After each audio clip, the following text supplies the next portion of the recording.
Today on the newscast, Israel and the United States sign a joint declaration vowing to prevent Iran from acquiring nuclear weapons. But can the Biden administration be counted on to hold up its end of the bargain? Get my thoughts next.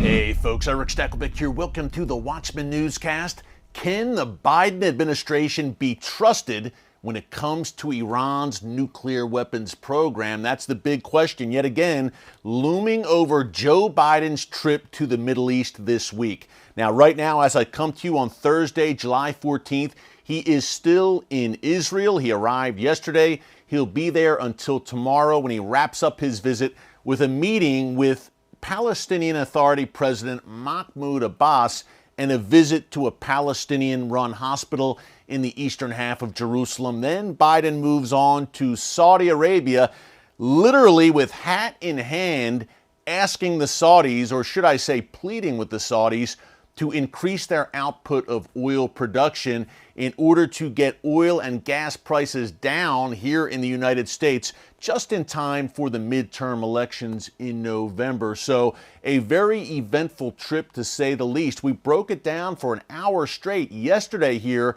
on a Watchman Newscast live stream. If you missed it, check it out here in our archive. Just go to Newscast and you'll find it there. Also, we posted our 1-hour TBN special, The Gathering Storm Against America, on the channel yesterday. You can find that as well. And while you're there, be sure to subscribe and click the notification bell so you get alerts every time a new video is posted. There is much to discuss today about Joe Biden's trip to Israel. Let's recap real quick, folks. Yesterday, Wednesday, July 13th, he arrived. He made some opening statements. He declared himself a Zionist. He visited the Holocaust Museum, Yad Vashem in Jerusalem. And he also got an up-close look, a demonstration from Israel's defense ministry of Israel's missile defense systems, in particular Iron Dome, and that Iron Beam, that brand new laser-based system that Israel has produced. And today, Biden moved on to meetings with the interim Israeli Prime Minister Yair Lapid, including a joint press conference, also meetings with Israeli President Isaac Herzog and opposition leader and perhaps future Prime Minister, former and perhaps future Prime Minister, Benjamin Bibi Netanyahu. Now, the press conference with Lapid was pretty telling, folks, on a few levels. And number one, before we get to their remarks and how they differed on approaching Iran at the end of the day, they signed a joint declaration called the Jerusalem Declaration, in which the U.S., under Biden, vowed to stand behind Israel and stand with Israel as it confronts the Iran nuclear threat, and that along with Israel, the United States will not allow Iran to acquire nuclear weapons. The declaration also pledged support for the Abraham Accords peace treaties, which Israel has struck with its Arab neighbors, including the UAE, Bahrain, Morocco, and Sudan. And Lapid made clear today that he wants to add more countries to that list. He mentioned in particular Saudi Arabia, Oman, Qatar, Kuwait, and Iraq as nations that he would like to see come into the fold of the Abraham Accords, make peace with Israel, and normalize relations with the Jewish state. Clearly, that will be on the agenda as Biden visits Saudi Arabia. But let's get to the main message. That's an overview for you of what we've seen so far.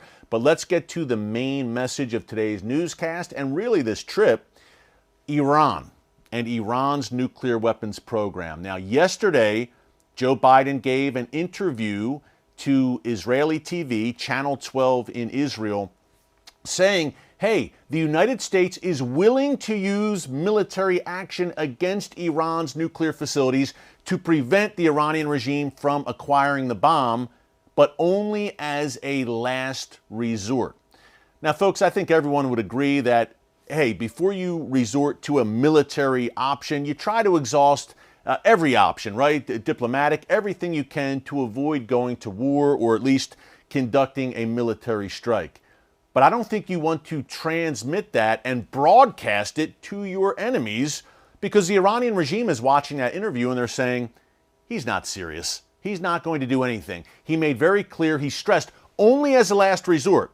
Shouldn't you rather say, as a leader, to keep your enemies on their toes and keep them guessing, something like, hey, all options are on the table, and be a little more tight-lipped about it and keep the Iranian regime guessing? That's not what Joe Biden did, and he took it a step further today in the wrong direction, in my view, in his joint press conference with Yair Lapid. Now, Lapid, to his credit, I mean, this was a realistic statement. He said, listen, and he said this publicly, Joe Biden was side by side with him. Lapid said, diplomacy will not work to stop Iran's nuclear program. There needs to be a credible military option on the table. Not only that, and he said to Biden, pretty telling again, he said, Mr. President, you have talked about big nations, influential nations like the United States should not bluff. He said, he said, I agree, and we don't want the Iranian regime to think that the United States is bluffing. Guess what, folks? That's exactly what they think. That's why Iran has been pushing the issue and its terror agenda against the U.S. More on that in a second.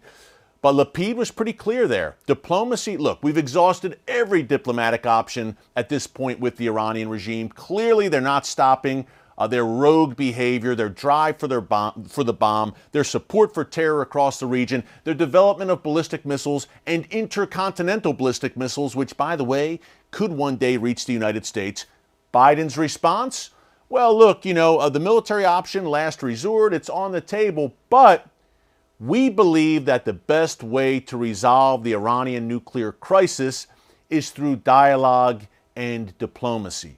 So he differed publicly with Yair Lapid there, folks. He said, no, Lapid said, diplomacy isn't going, wake up. Diplomacy at this point is out the window. They're 3 to 4 weeks, according to U.S. intelligence estimates, from having enough enriched uranium to build a bomb.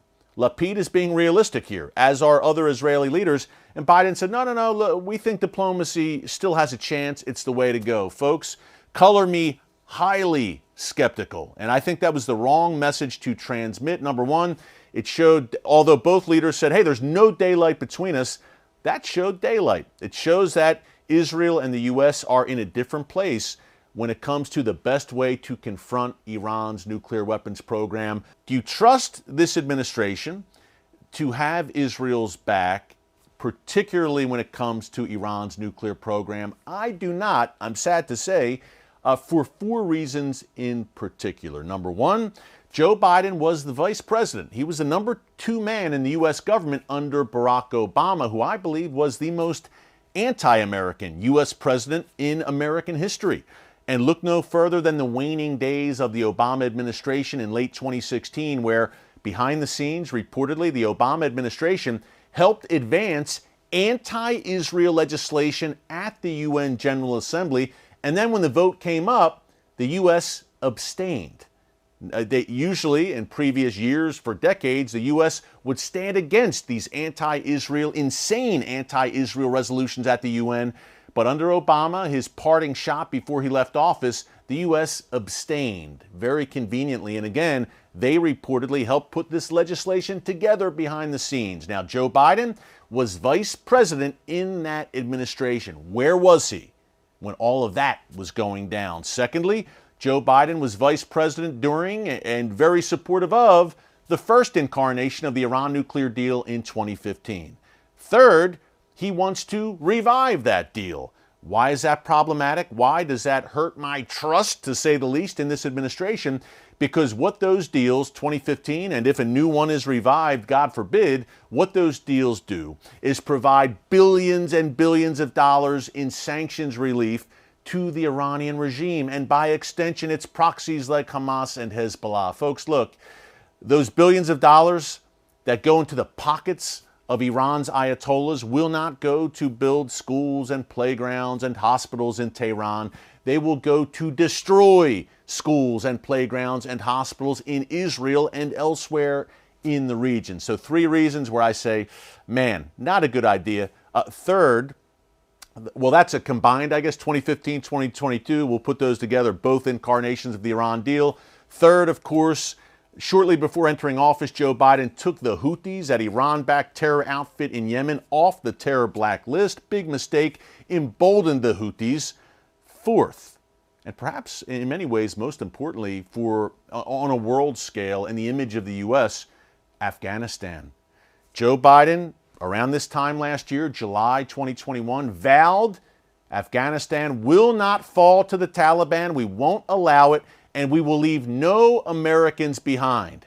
That's not what happened. As we documented extensively here on the newscast, Afghanistan fell and U.S. citizens were left behind after the last U.S. soldier left that country. What that showed was to America's allies that the U.S. under Joe Biden could not be trusted.